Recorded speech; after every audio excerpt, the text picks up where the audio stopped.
Hellclock recently released the Abyss and Oblivion Endgame modes. With this, you can continue your character from the campaign, pushing into higher difficulties. And so I went back to my original build, the Veil of Quills. Originally, when I'd played this, I got through the campaign, but it wasn't exactly smooth. The final boss took quite a bit of time. But since then, I've learned a lot about the game. In addition, I've specifically spent some time playing Veil of Quills in Ascension, the other endgame mode. So when I went back to Abyss and Oblivion, I was able to tear through and completely annihilate all the bosses. Now, the core of the build is still the same, using Veil of Quills to apply Mark of a Vulture for explosions. It's the damage scaling that's different, because now I'm using Written Promise to gain a massive amount of damage based on Conviction, and using Holy Water to gain a massive amount, quite frankly an absurd amount, of Conviction to scale that damage. This results in a much smoother playstyle. In addition to this, I have more skill projectile amount rare relics, and I learned something really interesting about how Blessing of Foundation works. Turns out what you're offered isn't random.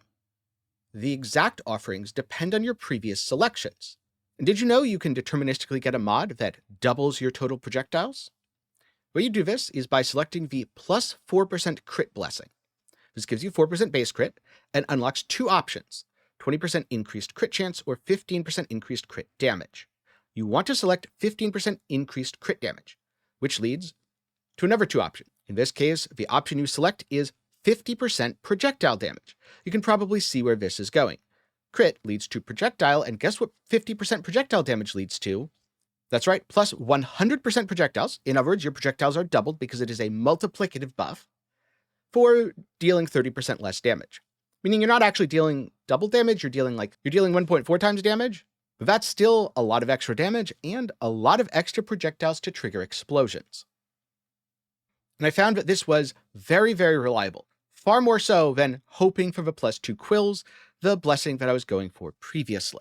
In addition, tier 7 and 8 gear, plus tier 4 relics, have higher stats. Combine all of these things, and I was able to cruise through both Abyss and Oblivion without much difficulty. I don't think I died the entire time, and I was killing bosses within seconds by the end. So now I'm going to dive straight into the build before wrapping everything up with a few more thoughts on how to play. Alright, so first up, skills. Obviously, Veil of Quills, the build main skill, max out those levels. It is affected by pretty much all the relics, and the idea is to generate as many projectiles as possible, to get as many projectile hits as possible, to get as many plague explosions as possible. That said, because you have so many projectiles, you're going to be doing a fair amount of damage with the direct hits as well, so it's absolutely worth doing this. Next up, the build's main defense is Closed Body. It's going to be a mix of this and just drinking potions to get as much conviction as possible, which by the way is not only defense, but also damage. Therefore, it is more valuable to have a lower cooldown and spam the skill. I found that about the 25-second mark worked for me, so that is currently level 3. That said, early on when you don't have much CDR, just leave it at level 1. There's not that much of a difference in your conviction gain. What really matters is spamming it as much as possible. Next up, Prayer, Vengeance, and Judgment. Yes, the effects are better if you level these up. A good example of this is the passive crit goes from 20% to 56. That said, it also massively increases the cooldown, and realistically, the best thing about this is the global buff per rank, i.e. giving it blessings within your run, not what you do outside of a run. And for Judgment, the debuff lasts longer, which is very nice, but it also massively increases the mana cost, so if this is too high, don't worry about leveling either of these skills. Lasso. Why am I leveling this? It scales the damage, and I'm triggering this by a relic, so the cooldown doesn't matter. Last up, Passage. I'm not leveling this skill at all. The reason is, as you level the skill, the cooldown increases. So, it is really important to not level the skill if you want to blink around as quickly as possible. I like the mobility, so not leveling it. Next up, gear. The most important item you can equip is a weapon. This gives you a huge amount of base damage. It's super critical in the early game. In the late game, the base damage doesn't actually matter that much because most of your base damage comes from Conviction. However, weapon still remains important because of that skill projectile amount stat. And I believe that is specifically serrated weapons. The really low tier stuff will not have this stat, but once you get up to tier 3, it starts appearing.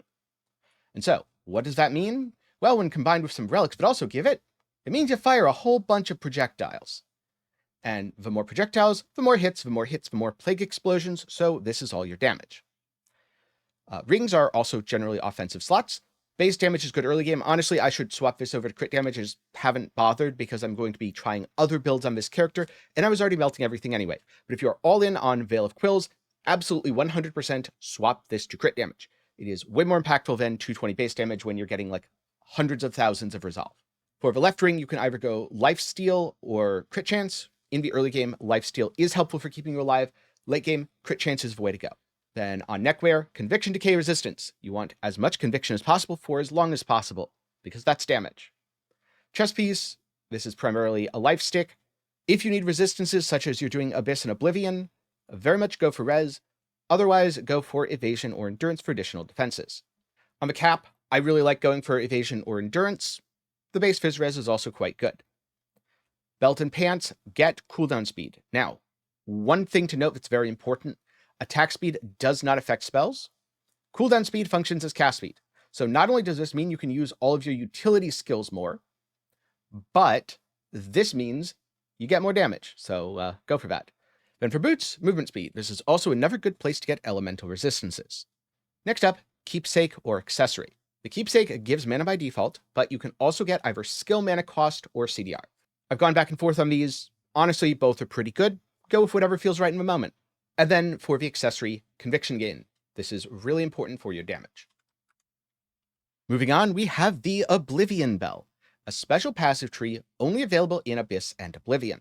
This is going to look a little bit different from the tree you're used to if you've played the campaign or Ascension. The most important node is the very first one you have to take to unlock everything else, Oblivion. This unlocks maximum skill level and maximum reliquary size, which means you're a lot freer to traverse around the tree and pick nodes that are actually useful to your build, rather than kind of sort of being forced to take skill level and reliquary. I still like going up first through things like the fourth blessing and the hellclock timer, because this gets all the soulstone gain.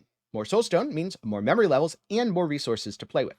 After that, I would come down here to get damage until I'm comfortable, picking up crit along the way, then path over to red portal to quickly re-progress through zones.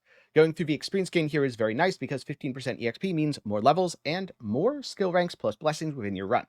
After that, I was targeting conviction decay resistance, conviction gain, and potion health gain. The potion life regen is because this gets turned into conviction thanks to relics. So, this is a super boost to your damage. It is also why when spamming potions you gain so much DPS. And I just took second win for fun because I was right here for the potion stuff anyway. And I'd say now is a good time to talk about the relics. So the core of a build is a Mark of a Vulture. When Veil of Quills, or I should say when each Veil of Quills projectile hits an enemy, it inflicts a debuff. At 7 stacks, they explode.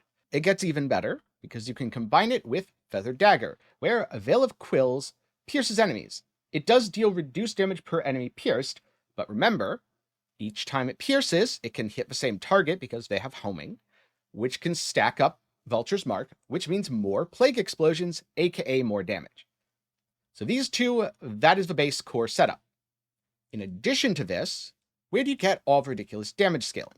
Well, that comes from Written Promise, where spells gain a percentage of conviction as damage, which I'm pretty sure is as base damage, meaning it is then scaled by all the multipliers.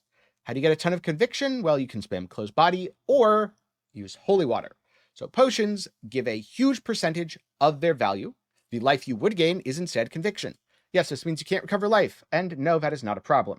How much is it? Well, oh look, 300,000 conviction from a single potion use, and yeah, you can spam that shit. When it comes to rare relics, look for the skill projectile amount modifier. This gives you more projectiles to trigger more hits to trigger more explosions for even more damage. Beyond that, dealing increased damage to blighted enemies is quite nice. You'll be withering and blighting everything. Stun build-up rate is nice, especially for crowd-controlling foes, though once your build gets going, you don't really need that. And spell hits granting resilience is nice for an additional defensive bonus, because you get even more conviction decay resistance. More conviction equals more damage and also more shields. Beyond that, I think that plague damage is a great stat to have. Cooldown recovery speed, resistances, conviction gain. If you can get like life or mana, it's fine. Movement speed feels really good. EXP gain feels really good. Some of these don't actually have particularly good mods, like Life on Kill doesn't do very much. Lightning damage does nothing for a build functionally.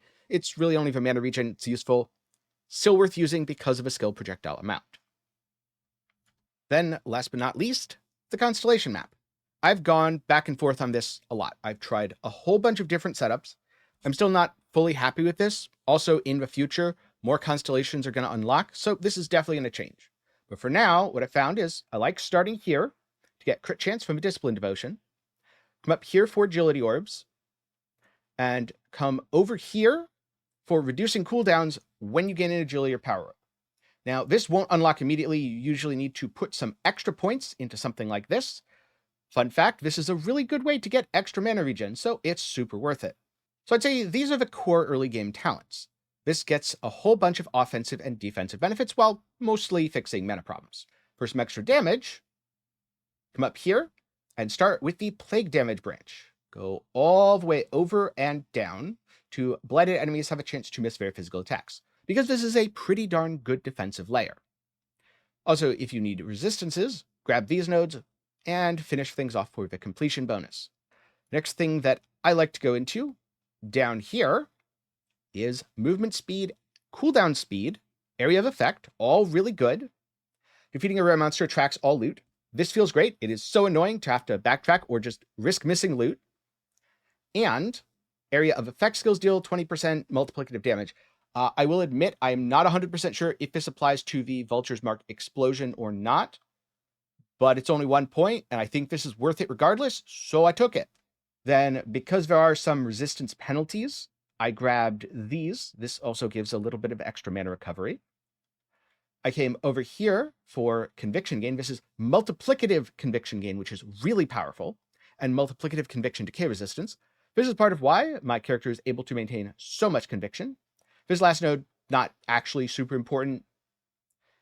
And then last but not least, all these mana nodes for mana regen for max power orbs, because extra max power orbs, not very important, again, very minor, but it helped the build feel smoother, so that's what I did with the remaining 5 points. I'm definitely considering putting these elsewhere, such as up here to get some stun and wither buildup. Alright, so when it comes to gameplay, you're spending a lot of time teleporting around with passage. This is just to get from place to place faster, stutter stepping, and using Veil of Quills. This way you have a whole bunch of quills kind of traveling with your character, dealing damage to nearby enemies. When it comes to maintaining your damage, yes, you do have a couple of offensive buttons, but for the most part, those are only needed for bosses or really tanky rares. Against normal enemies, all you should need to do is hit either closed body or a potion to maintain your conviction.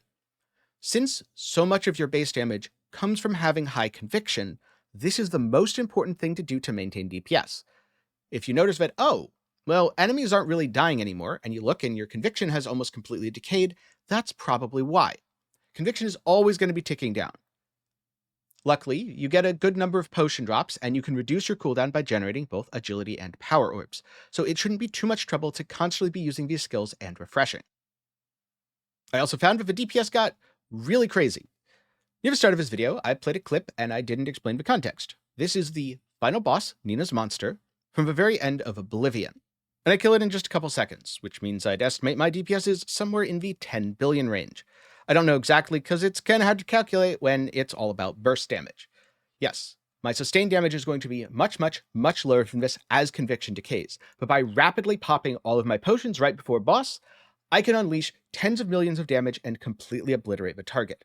This is the big difference between fighting a boss or an extremely, extremely tanky foe like a mini-boss and fighting regular enemies. Against regular enemies, you want to pop a potion occasionally.